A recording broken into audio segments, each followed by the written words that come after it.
Bandanya kumviriza ijwi rya Amerika isamira na Washington DC mu Kirundi no mu Kinyarwanda.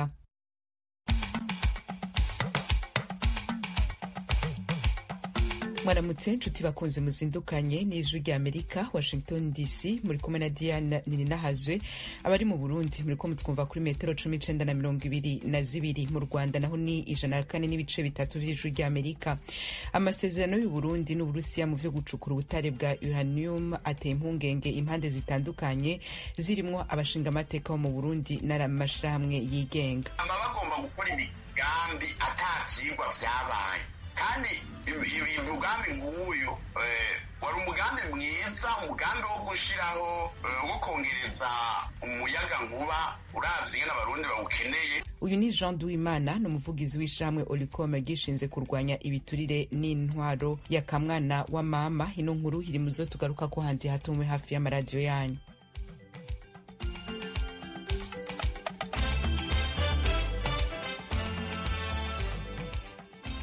Ariko imbere yuko tuja mu karere k'ibiyaga binini, reka mugenzi wacu Eugenie Mukankusi abanza tubwira amakuru agezweho irya nino kw'isi.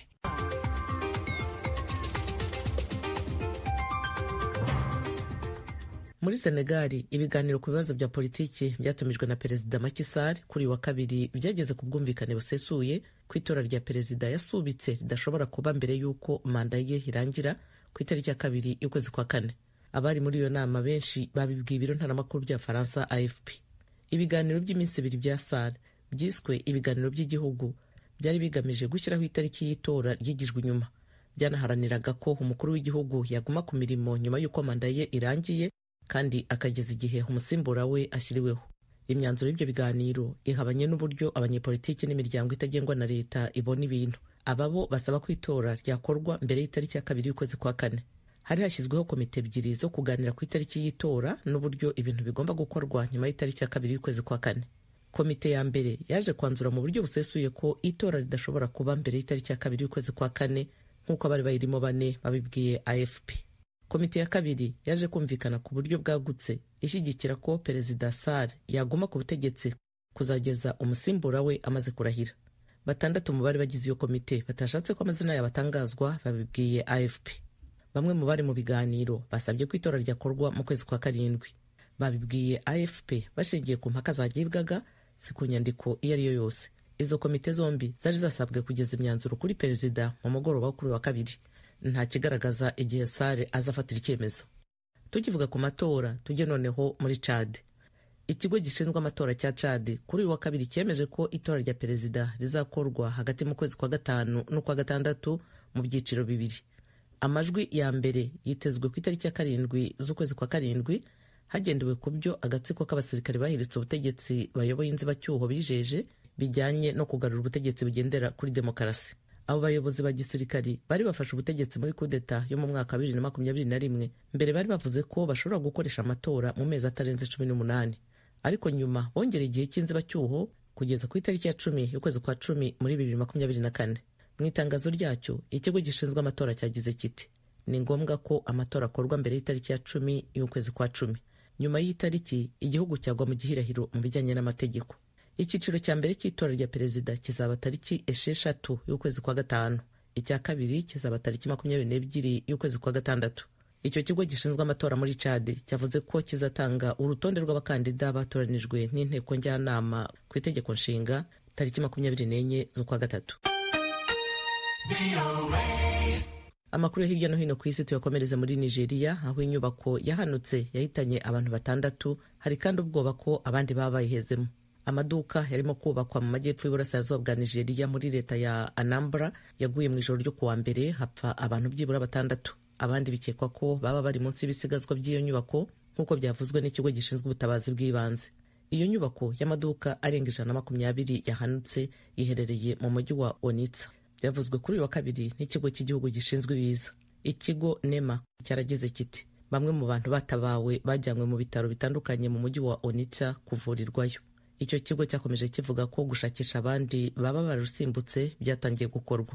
Amazu akunze guhanuka muri iki gihugu kirusha ibindi ubukungu ku mugabane wa Afurika, kikaba n'icya mbere mu bifite peteroli nyinshi n'ibiyikomokaho. Guhanuka kw'inyubako biterwa no kutubahiriza amategeko, kandi akenshi ibikoreshwa mu bwubatsi ntibiba byujuje neza ubuziranenge.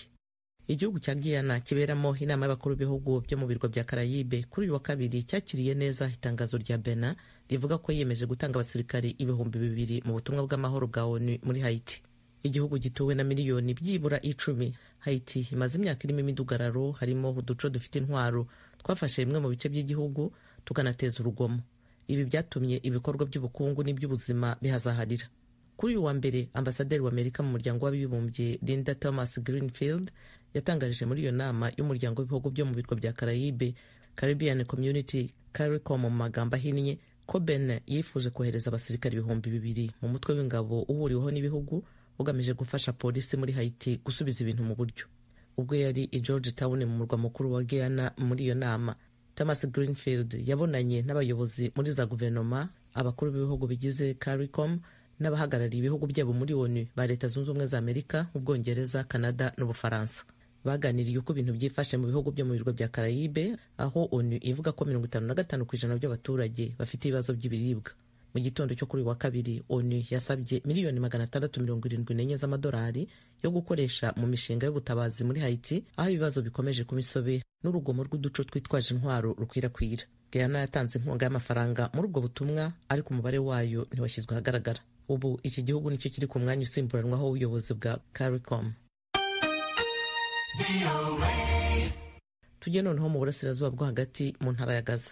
Abantu byibura 576, ni ukuvuga 1/4 cy'abatuye intara ya Gaza haraburaho gato ngo bicwe n'inzara. Umuyobozi mukuru wa porogaramu ya ONU itanga imfashanyo yabwiye akanama k'umutekano ku isi ka ONU kuri uyu wa kabiri. Yaburiye ko amapfa akomeje gukwirakwira, nta kizayakoma imbere hatagize igikorwa. Ramesh Rajasingham, umuyobozi mukuru mu biro bya ONU ushinzwe guhuza ibikorwa by'ubutabazi, yabwiye akanama ka ONU ko umwana umwe muri 6 bafite munsi y'imyaka 2 y'amavuko mu majyaruguru y'intara ya Gaza yazahajwe n'indwara zituruka ku mirire mibi, kandi ko abantu 2,300,000 muri iyo ntara y'Abanyepalestina babeshejweho n'intica ntikize y'imfashanyo y'ibiribwa. Porogaramu ya ONU yita ku biribwa PAM ivuga ko yiteguye kongera ibikorwa byayo igihe haba ubwumvikane ku ihagarikwa ry'imirwano. Umuyobozi nshingwabikorwa wa PAM yabwiye ibihugu 15 bigize akanama ka ONU, yagize ati: cyakora hagati aha, ikibazo cy'inzara kirimo gutezwa umurindi no kutabasha kugeza ibiribwa bikenewe kandi bihagije muri Gaza, no kuba abakozi bacu bari mu karere batabasha gukora uko bikwiye.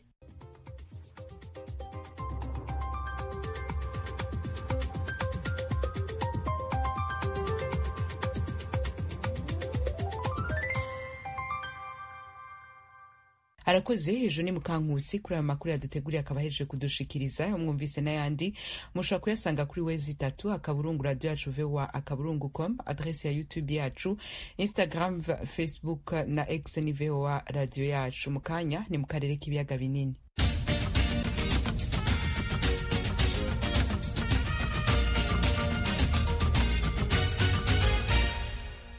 Mu Rwanda, urubanza rwa Beatrice Munyenyezi muri sentare yisumbuye ya Huye rusa nk'ururiko ruragana ku musozo. Abamwunganira mu mategeko bavuga ko abatangabuhamya bamurementanirije ivyaha kugira ngo bamukorere inkorino ishushe.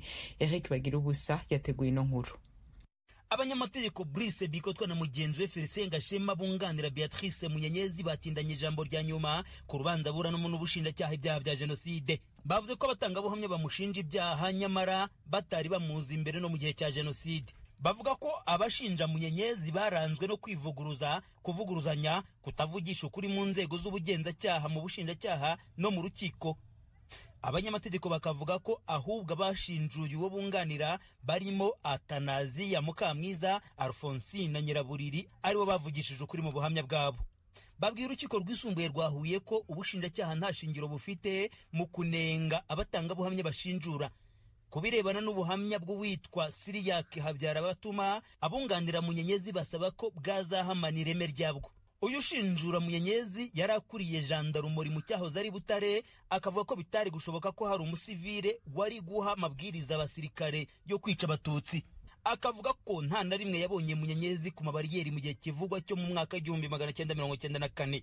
Naho ku mutangabuhamya Emmanuel Rekeraho wari ushinzwe gushyiraho amabariyeri kuva ku mupaka w'Akanyaru kugeza ku mbibe z'icyari prefegitura ya Butare na Gitarama, nawe akavuga ko atari gushyira abagore ku mabariyeri mu gihe yagombaga kuyapangaho abagabo gusa. Uyu mutangabuhamya yavuze ko ataraziranye na Munyenyezi. Ku ruhande rw'abunganira Munyenyezi bavuga ko kubamushinja habonetsemo ubuhamya bw'ubuhimbano bw'umutangabuhamya Musoni Callixte Ndagije ubushinjacyaha byateye kubitangira ikirego urukiko runemeza ko ubushinjacyaha bwakoresheje ubwo buhamya nk'inyandiko mpimbano.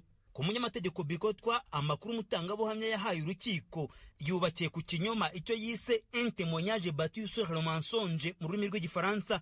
Mu magambo ye Bikotwa yavuze ko n'abandi batangabuhamya bose b'ubushinjacyaha ubuhamya bwabo bwubakiye ku binyoma byambaye ubusa byakozwe mu rwego rwo kugira ngo bagere ku rusyo kuri Munyenyezi. Abatangabuhamya bashinjuregwa abanyamategeko be bakavuga ko baranzwe no gupfa guhubuka gusa bavuga ibintu bihuje n'uko babishaka. Bavuga ko ubuhamya bagiye batanga bose bugaragaza ko Munyenyezi atari yakageze muri Butare mu 1991 na cyane ko hoteli Ihuriro yari ya nyirabukwe Paul na Nyiramasuhuko itari yagafunguye imiryango. Aha ni hamwe mu bice aregwamo ko yakoreye ibyaha. Abunganira uregwa bisunze ingingo z'amategeko bakomeza kubwira urukiko ko mu miburanishirize y'imanza z'inshinjabyaha iyo habayeho kwivuguruza ku bintu nyamukuru ubuhamya buteshwa agaciro. Kubavuga ko Munyenyezi yagaragaye mu nama yari iyobowe na Perezida Theodore Sindikubwabo, abamwunganira bakavuga ko ntaho Perezida yari buhurire n'umunyeshuri wigaga mu mashuri yisumbuye bategura n'ubwicanyi. Basabye ko urukiko rwazashingira ku rubanza rwaciwe n'urukiko rukuru mu Rwanda rukagira umwere bwana Wenceslas Twagirayezu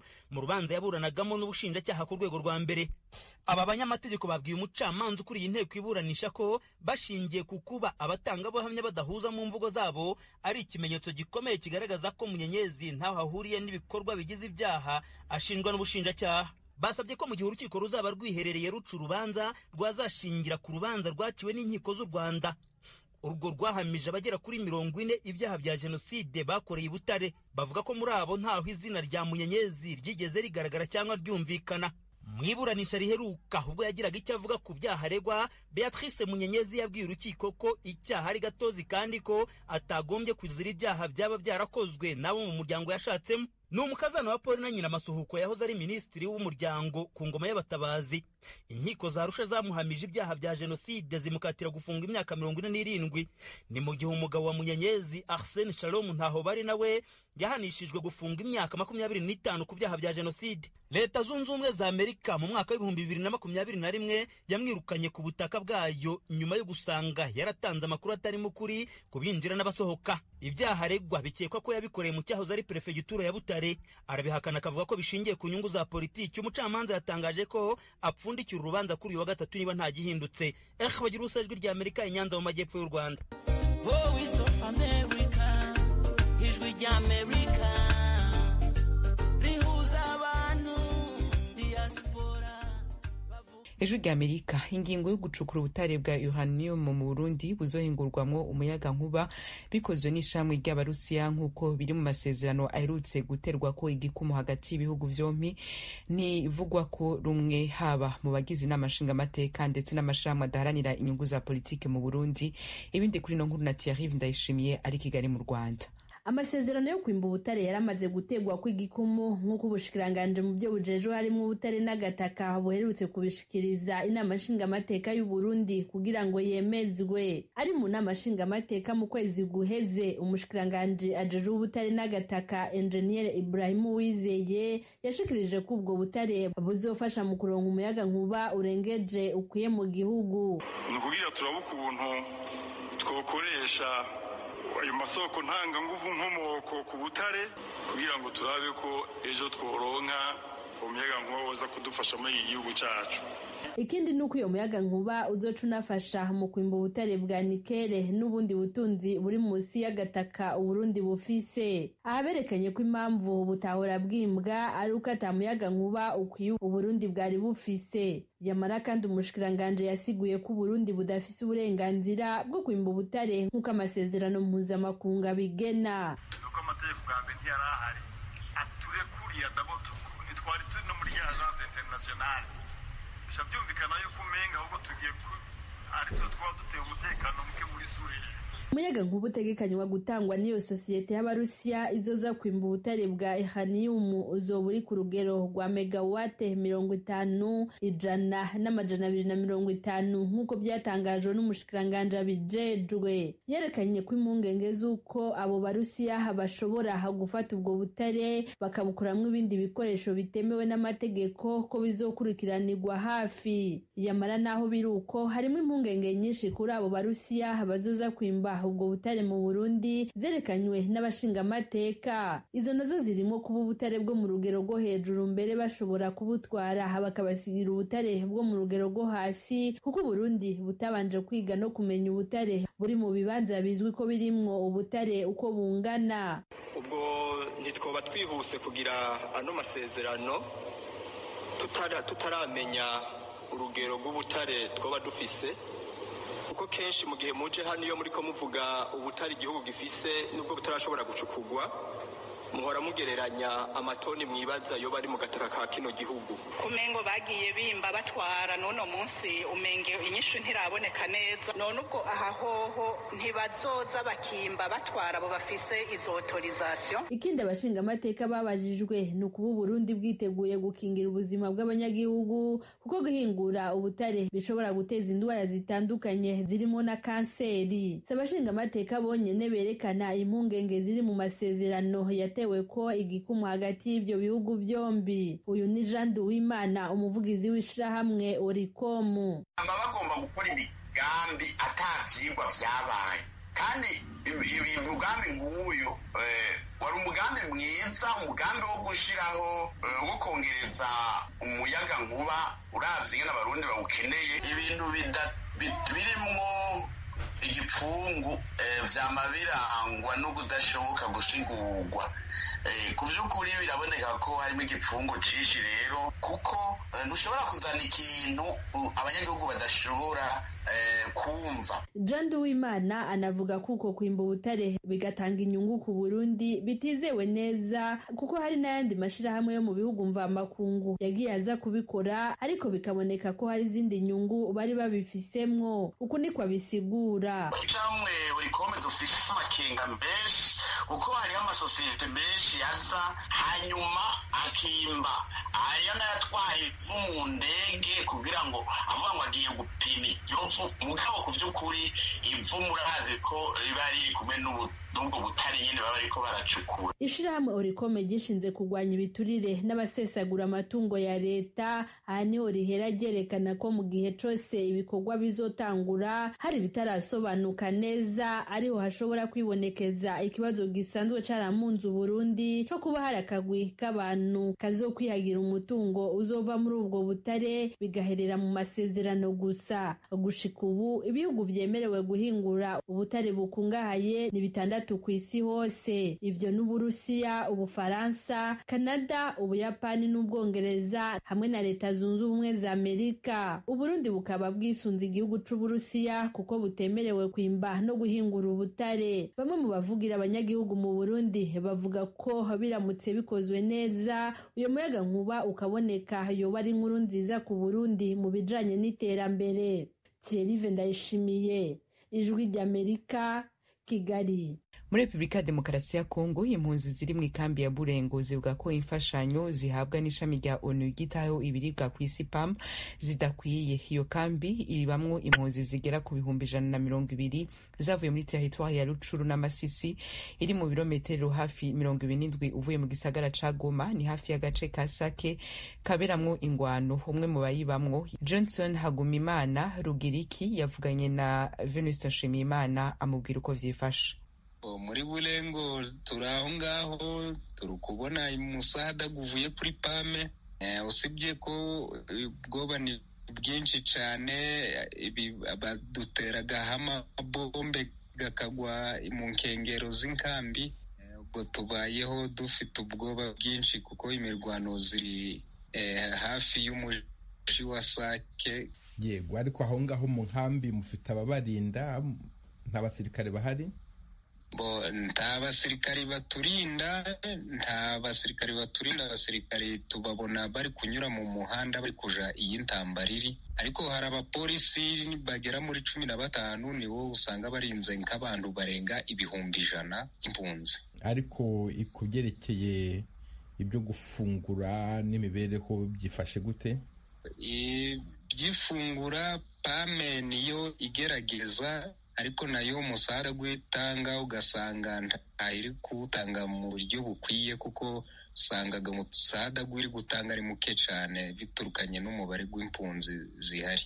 none iyo ugereranije nk'irasiyo babaha umusada, mu gitondo mubona igikoma, saa sita mubona icyo kurya, nimugoroba bigenda gute ugereranije? ubona babaha nk'amagarama angahe cyangwa se ibiro bingahe ku munsi byo gufungura ku muryango cyangwa se kuri buri muntu?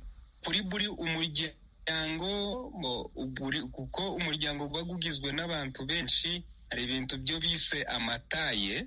Umuryango wenda ugizwe n'abantu batanu ugasanga bari kuwuhereza ibiryo bihwanye n'amataye 5. noneho itaye imwe ni ibiro 12 by'ifu y'ingano. Ku kwezi ugasanga ni ibiro 12 bari guhereza umuntu, n'ilitiro 2 z'amavuta n'ibiro 3 by'ibishimbo. None se ubwo ku muryango urimo abantu 5 bakawuha ibiro 60 by'ifu y'ibigori, bakayiha ibiro 18 by'ibishyimbo n'amalitiro 12 y'amavuta, ibyo ngibyo biba bihagije cyangwa se ntibihagije? Oya, nto bihagije, ni bike cyane, kuko uko kwezi gushiraga ubwo umuryango ugizwe n'abantu 5 ugasanga inzara yenda kubica, niko bimeze. None se hari abandi bantu uretse PAM bagerageza kubagoboka, babaha imfashanyo? Leta ya Kongo hari ikimara, hari ikibaha? Leta kuva twagera mu nkambi, kuko tumaze umwaka wose turi mu nkambi, nta kintu leta yari yadukorera na hike. Hafi aho ngaho y'inkambi ya Burengo hari abaturage bandi bene wanyu b'abakongomani bahatuye. Iyo hari nk'ikintu mukeneye, yaba nk'umwumbati se, mushaka nko kurya ko tuboga, mbese bashobora kubagoboka, hari icyo babaha abifite? Abifite habaga igihe nabo bikoranyije, ugasanga bateranyije nk'umusahada, ariko umusahada urabona nk'inkambi ya hani Burengo irimo ibihumbi 125 by'impunzi. Abaturage bari aho hafi rero y'inkambi ni bake cyane, nabo nta mibereho zo bafite zo gutuma nabo bagoboka impunzi. Usangaga niba hari abishoboye muri abo bazaga gufata bakeya bakabahereza umusahada, ariko ntibimenyekane mu nkambi hose. Aho ngaho mu nkambi hari muri amoko menshi atandukanye, hari Abanyarwanda, hari Abahunde, hari Abanande, hari abo bose, ayo moko yose atandukanye, iyo miryango itandukanye yaturutse mu mpande zitandukanye, mwese aho ngaho mubanyeho mute? Murasabana? imibanire yanyu imeze ite muri ubwo buhungiro? Imibereho yacu usangaga dusabanye, nta kibazo kabisa. Mu nkambi turimo nta macakubiri garimo, usibye kumva yuko dufite ico kibazo kimwe c'umutekano mukeya iwacu muri Masisi. Twese niyo twaturutse, bamwe baturutse i Rucuro, duhurira rero mu nkambi, twese duhuje umubabaro gumwe. Ubwoko bwacu twamaze gufata, twitwa yuko turi impunzi. Johnson Hagumimana Rugiriki, uri mu nkambi ya Burengo, ndagushimiye cyane kuba wahamagaye Ijwi ry'Amerika kugira ngo tubwire amakuru y'aho mu nkambi. Natwe turabashimiye cyane, murakoze. Ijwi ry'Amerika tubandanize ku kiganiro Amerikana mwateguriwe na mugenzi wacu Thomas Kamirindi. Mwaramutse neza. Telefone yahinduye kandi yoroshya ubuzima cyane mu rwego rw'itumanaho. Ariko se ninde wayihimbye? N'ubu impaka ntizirakemuka. Ariko rero umugabo umwe niwe wegukanye umuhigo, yitwa Alexander Graham Bell. Byabaye urugamba runini. Ikaze mu kiganiro Amerikana.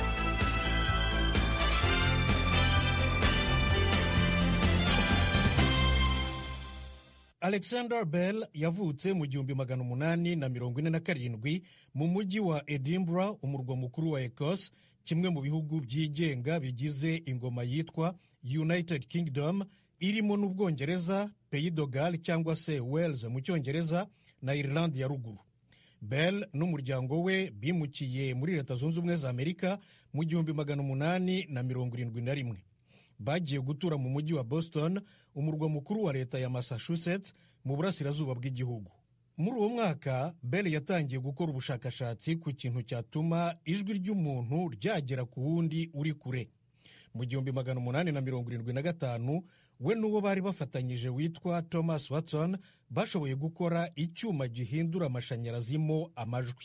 Sibo bonyine ariko bakoraga ubwo bushakashatsi, hari n'abandi benshi, ndetse baje kuvuga ko Bell yabibye ibitekerezo n'imirimo byabo.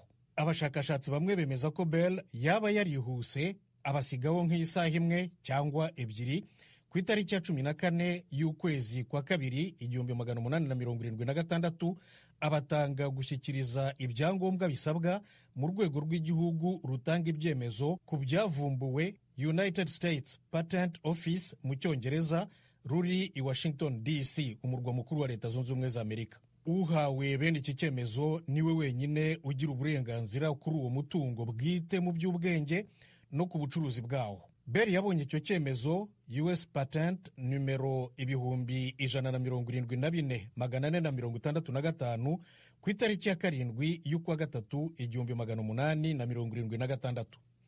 Abandi bashakashatsi benshi bagiye mu nkiko bavuga ko bavumbuye telefone mbere ye.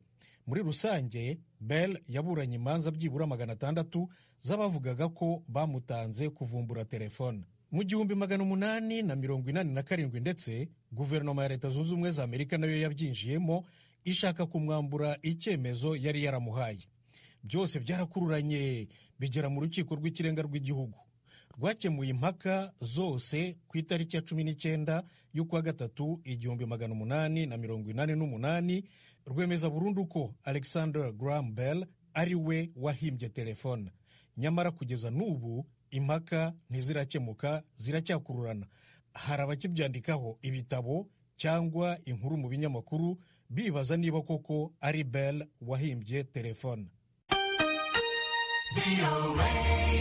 Ijwi rya Amerika. Bell yavugiye kuri telefone bwa mbere na mbere ku itariki ya 7 y'ukwa gatatu 1876, ahamagara uwo bakoranaga wari mu kindi cyumba hirya kure, ati Watson, nyarukira hano tuvugane. Mu 1915 Bell wari mu mujyi wa New York mu burasirazuba bwa Leta Zunze Ubumwe za Amerika yahamagaye bwa mbere kure cyane, yambukiranya igihugu avugana na Watson wari mu mujyi wa San Francisco ku rundi ruhande kure muri California mu burengerazuba bw'igihugu. Kuva icyo gihe telefone yahinduye bikomeye ubuzima bw'abantu, bashobora kuvugana umwe ari kure y'undi kugera no mu nguni z'isi yose. Nshuti zacu, ikiganiro Amerikana cy'uyu munsi nagihumurije, mbashimiye ko mwagiteze amatwi. Mugire umunsi mwiza. Mwari kumwe na Thomas Kamirindi, murakarama. Akabino nga duce tuba turabangira amakuru ya kino gitondo. Dushimira abagize uruhara muri yo. Kuri mikro mari kumwe na Diane Ninahazwe, yakoze Nadia Taha, twari kumwe mu buhinga bw'ivyuma. Tubifurije umunsi mwiza.